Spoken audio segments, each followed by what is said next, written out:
আজকে অফিসে যেভাবে সেমাই রান্না করলাম, প্রথমেই আমরা বাজার থেকে সেমাই কিনে নিয়ে এসেছি।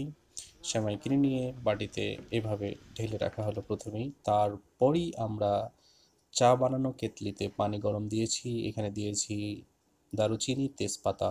এভাবে বলক ওঠার পর আমরা তারপর 2টা 10 টাকা দামের দুধ মিক্স করতেছি এভাবে।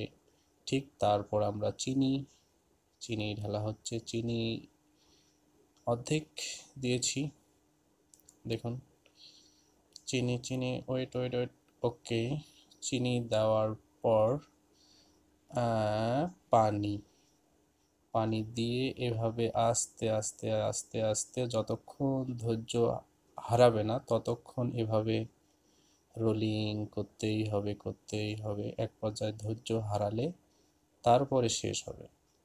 আর একটু পানি অ্যাড, যেহেতু পানি কম হয়েছিল আর একবারে দেওয়া যাবে না, কারণ যেহেতু গুঁড়া দুধ এগুলো জমাট বেঁধে যাবে, তাই আস্তে আস্তে ধৈর্য না হারা পর্যন্ত দিতেই হবে।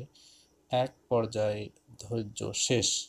এরপরে যেহেতু আমরা আগেই ঢেলে রাখছিলাম সেমাইগুলোর উপরে দিয়ে দিলাম। এখন সেমাইগুলো হাবুডুবু খাবে। এই তো দেওয়া হয়ে গেল, একটু পানি কম হয়েছে বললাম, তারপর তাহলে আরেকটু পানি অ্যাড করলো। বলে কোনো সমস্যা নেই, অ্যাড করা যাবে। আমিও ভাবলাম কোনো সমস্যা নেই, অ্যাড হয়ে গেল। পানির কালারটা একটু লাল, কারণ আমরা দারুচিনি দিয়েছিলাম। এরপর একটু ঢেকে দিলাম, তারপর আমার কাছে কিছু কিশমিশ ছিল, কিশমিশ দিলাম। তারপর বেশ কিছুক্ষণ ঢেকে রাখলাম। বেশ কিছুক্ষণ অপেক্ষার পর এই অবস্থা। যাই হোক, অনেক সুন্দর লাগতেছে দেখতে।